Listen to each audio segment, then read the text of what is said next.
आप देख रहे हैं तेज खबर 24 और वक्त है खबरों का। रीवा की प्राचीन धरोहर लक्ष्मण बाग मंदिर का विकास अब मंदिर ट्रस्ट की भूमि को बेचकर किया जाएगा, जिसे लेकर अब आरोप प्रत्यारोप का दौर शुरू हो चुका है। लक्ष्मण बाग विकास के बारे में समाज सेवी बीके माला ने कई तरह के सवाल खड़े कर दिए हैं।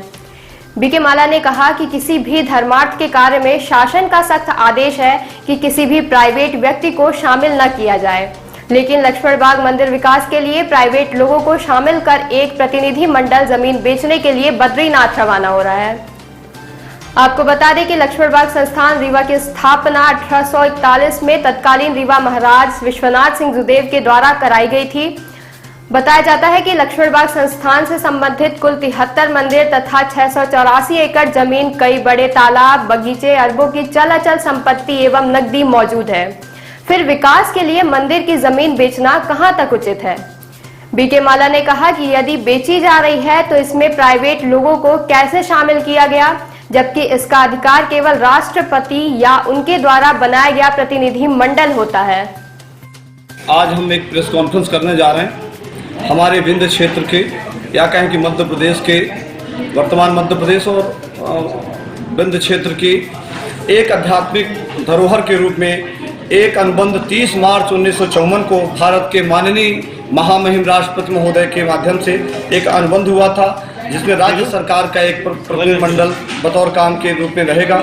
लक्ष्मण बाग संस्थान रीवा की स्थापना 1841 में तत्कालीन रीवा महाराजा विश्वनाथ सिंह जुदेव के द्वारा कराई गई थी।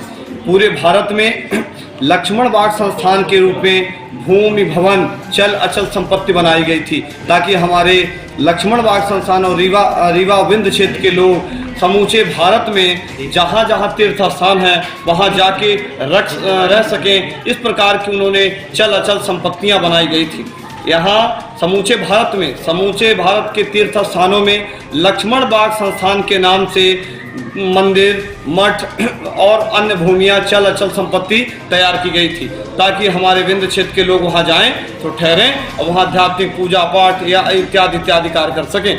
लक्ष्मण बाग संस्थान की भूमियाँ हैं पूरे देश के, हमारे रीवा जिले के साथ साथ विंध्य क्षेत्र में जो भूमियाँ हैं उनकी एक हमारे पास सूची तैयार है। इस सूची के अनुसार ये लक्ष्मण बाग, ये बिंद प्रदेश के बाहर जो भूमियां हैं वह राधा मोहन चित्रकूट बांदा, रानी मंदिर दारागंज, रामानुज कोट, बद्रीनाथ गढ़वाल में है, जहां हमारी भूमि है।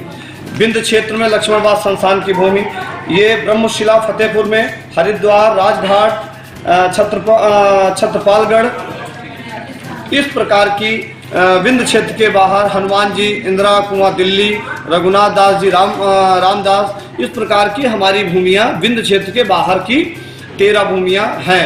वह गेस्ट हाउस, जिसको हम यदि ठहराव के लिए सामुदायिक भवन, व चल अचल संपत्तियां हैं। इसी बीच अभी एक 24 तारीख को दैनिक भास्कर समाचार पत्र में 22 तारीख को लक्ष्मण बाग की खबर प्रकाशित हुई है, जिसमें दैनिक भास्कर में, ये अखबार में खबर प्रकाशित हुई है। इसमें स्पष्ट उल्लेख है कि बद्रीनाथ लक्ष्मण बाग की जो संपत्ति है उसके लिए यहाँ से कमेटी जारी है, उसमें 4 करोड़ की राशि उन्होंने लेने के लिए अधिग्रहण की कार्रवाई की है।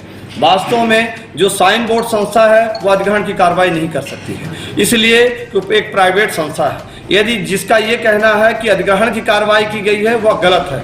हमारे लक्ष्मण बाग संस्थान की जो भूमि है इसका अनुबंध माननीय महामहिम राष्ट्रपति के माध्यम से हुआ है। इसकी अनुमति यदि ली जा सकती है तो माननीय राष्ट्रपति महोदय के माध्यम से ही ली जा सकती है। इसको विक्रय, दान, लीज, अंतरण नहीं किया जा सकता। यदि कमेटी 4 करोड़ की राशि लेने के लिए रवाना हो रही है इस अखबार के माध्यम से, और माननीय रीवा विधायक श्री राजेंद्र शुक्ला जी द्वारा लक्ष्मण बाग में एक वाल्मीकि कार्यक्रम के समापन समारोह पे यह बात कह भी रहे थे उनके द्वारा यह कहा गया कि 4 करोड़ की राशि आएगी जिसमें दुकान, लक्ष्मण बाग संस्थान, अन्य विकास कार्य किए जाएंगे। मेरा तर्क यह है कि लक्ष्मण बाग संस्थान की जब स्थापना की गई थी, जो मनसा बनाई गई थी और देश के अलग अलग पृथक क्षेत्रों में भूमि बनाई गई थी, दी गई थी, तो उनका उद्देश्य क्या रहा होगा? उस अनुबंध के अनुसार कि हमारे रीवा के क्षेत्र या विंध्य क्षेत्र के लोग जाएं और वहां रहें और वहां पूजा पाठ इत्यादि, उनको किसी प्रकार की समस्याएं नहीं होनी चाहिए। परंतु बिना कमेटी के अनुमति के, बिना किसी परमिशन के हमारी भूमि को विक्रय करना, हमारी भूमि को अधिग्रहण करना, ये किसी का अधिकार नहीं है। इसलिए कि अधिग्रहण की कार्रवाई साइन बोर्ड संस्था नहीं कर सकती। वो साइन बोर्ड संस्था भी प्राइवेट संस्था है, इसलिए कि यदि वो लीज डीड कर रही है, यह गलत जानकारी अखबार में प्रकाशित हुई है। लीज डीड सेल डीड हुई है, तो जब सेल डीड होगी तो हमारी जमीन को विक्रय, दान, लीज अंतरण करने का पावर ही नहीं है। दूसरा विषय कि एक नोटिफिकेशन है, उस नोटिफिकेशन में मध्य प्रदेश सरकार कहती है कि अशासकीय व्यक्तियों को इस कमेटी में, धर्मार्थ कमेटी में बतौर सदस्य नहीं रखा जाना चाहिए। ये मैं आपके माध्यम से पूछना चाहता हूं कि मध्य प्रदेश शासन धर्मार्थ विभाग के द्वारा एक आदेश जारी किया गया है, उस आदेश में स्पष्ट तौर से है कि धर्मार्थ के द्वारा जो कमेटी बनी है धर्मस्व विभाग की, उस कमेटी में अशासकीय सदस्य जो लक्ष्मण बाग संस्थान के बनाए गए, जिसमें बहुत सारे सदस्य हैं, माननीय विधायक जी उस कमेटी में बतौर वहां बैठ के घोषणा करते हैं। कलेक्ट्रेट में यदि वो घोषणा माननीय विधायक करते हैं तो विधायक उस कमेटी के मेंबर नहीं हो सकते। यदि मेंबर बनाए जा सकते हैं तो हमारे रीवा में एक लोकसभा के प्रतिनिधि और एक राज्यसभा के प्रतिनिधि सदस्य हैं। वो लोकसभा और राज्यसभा के प्रतिनिधि उस कमेटी में नहीं है। यदि कमेटी बनाना है तो लोकसभा और राज्यसभा के प्रतिनिधि होना आवश्यक है। यदि कमेटी बनाई जाती है और समूचे विंध्य क्षेत्र के जो विधायकगण हैं, सम्मानित विधायकगण हैं, उनको भी शामिल किया जाना चाहिए। अकेले रीवा विधायक उस कमेटी में रखना यदि रखा गया है तो निश्चित तौर से शासन के नियमानुसार वो भी लाभप्रद है, जो कि उस कमेटी में अशासकीय व्यक्तियों को नहीं रखा जाना चाहिए। यह मेरा मानना है कि यह असंवैधानिक है। यह कमेटी के द्वारा, किसके द्वारा इस प्रकार के निर्णय लिए जा रहे हैं? ये लक्ष्मण बाग संस्थान जो माननीय महामहिम राष्ट्रपति के द्वारा एक अनुबंध बनाया गया था और इसका संविधान बना हुआ, इसका पृथक से एक संविधान है जो राष्ट्रपति माननीय महोदय के द्वारा अनुमोदित है। ये इसके संविधान को परिवर्तन किया जा सकता है तो माननीय राष्ट्रपति के महोदय के इस प्रकार में अभी बीच में अंतराल में किसी प्रकार का परिवर्तन, संशोधन नहीं हुआ है। तो मेरा ये कथन है आपके माध्यम से कि हमारे विंध्य क्षेत्र की देश के कोने कोने में भूमि है जो किसी प्रकार के विक्रय करने का किसी को अधिकार नहीं है। यदि कोई लेना चाहता है तो विधिक प्रक्रिया के अनुसार हमारी कमेटी जो यहाँ कमेटी कार्य कर रही है उसको आपत्ति करना चाहिए। विधिक तरीके से इसकी पैरवी माननीय सर्वोच्च न्यायालय में सीधे तरीके से पिटीशन फाइल करनी चाहिए, जिसका संविधान माननीय महामहिम राष्ट्रपति के द्वारा बनाया गया है।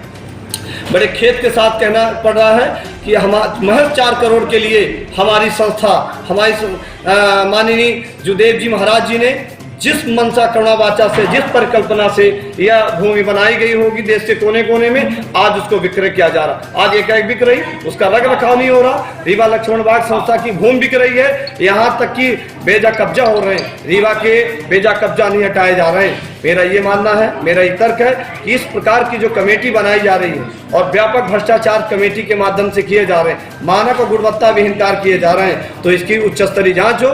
यदि इस जमीन को बचाने की कमेटी कार्रवाई नहीं करती है तो हम जनता के बीच में जाएंगे। और यदि 4 करोड़ की राशि से कोई दुकान बनती है, कोई लक्ष्मण बाग का विकास होता है, तो हमारे रीवा, हमारे विंध्य क्षेत्र में समुचित सम्मानित विधायक हैं, यदि वो अपने फंड से 1 लाख 2 लाख की राशि भी देते हैं तो हमारा लक्ष्मण बाग संस्थान बड़े आराम से चल सकता है। और लक्ष्मण बाग संस्थान में इतनी चल संपत्ति है कि समूचे 2 वर्ष तक लगातार इस संपत्ति से जो अर्जन होगा, उस अर्जन से हमारे रीवा क्षेत्र के लोग, रीवा जिला, रीवा संभाग के लोग किसी भी आपदा से लड़ने के लिए तैयार हैं। तो मेरा ये तर्क है कि हमारे लक्ष्मण बाग संस्थान की भूमि जो इस समाचार पत्र के माध्यम से और सम्मानित विधायक रीवा राजेश शुक्ला जी के द्वारा समापन समारोह के अवसर पर, भंडारे प्रसाद के अवसर पर एक बयान जारी किया गया था एक वक्तव्य विचार प्रकट किया गया था कि उनके द्वारा इस प्रकार के 4 करोड़ की राशि विकास कार्य में लगाई जाएगी जो बद्रीनाथ मंदिर के विक्रय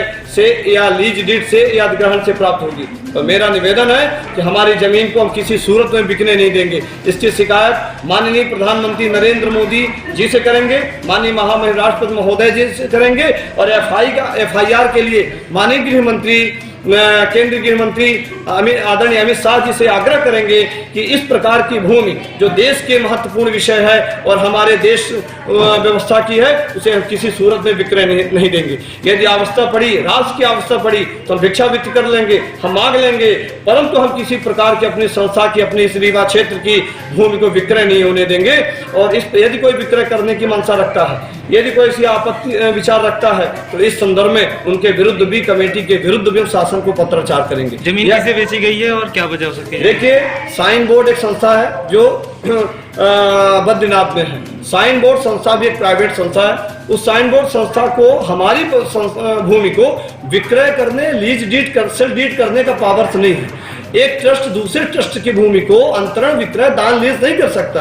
और हमारी जो रीवा लक्ष्मण बाग संस्थान की जो भूमि है वो देश के जब कोने कोने, तो उसका रख रखाव, उसका सुपरविजन, कमेटी से उसका कितना अमाउंट है, इसके लिए उच्च स्तरीय प्रतिनिधिमंडल मिलके इसकी व्यवस्था बनानी चाहिए। आज तक लगातार हम लक्ष्मण बाग संस्था को लेकर, अन्य समाज सेवी संगठन लेकर लगातार पहल कर रहे हैं। हम तो नहीं देखते हैं कि किसी प्रकार सदन में ये आवाज उठी हो। लक्ष्मण बाग एक संस्थान, सामाजिक सरोकार का आध्यात्मिक संस्थान है, इसलिए हमारी गरिमा है, यह हमारा स्वाभिमान है और रीवा ही नहीं, विंध्य क्षेत्र का सम्मान है। यदि ये बिका, ये गया तो हम सबका स्वयं का चरित्र, सम्मान, स्वाभिमान बिकेगा।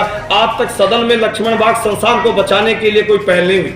हमारे पास अतिक्रमण की सूची है। लक्ष्मण बाग संस्थान में आज रीवा में लगातार बुलडोजर चल रहे हैं। मैं आपके माध्यम से सार्वजनिक रीवा की जनता को आह्वान करता हूं कि लक्ष्मण बाग संस्थान में 54, 112 दो प्रकार के अतिक्रमण हुए। 2009 में 54 अतिक्रमण, 112 वर्तमान में अतिक्रमण, उसकी अतिक्रमण नहीं हटाया गया। तो दूसरों के अतिक्रमण की ये लिपापोती किया जाना अपने आप में संदेहास्पद है।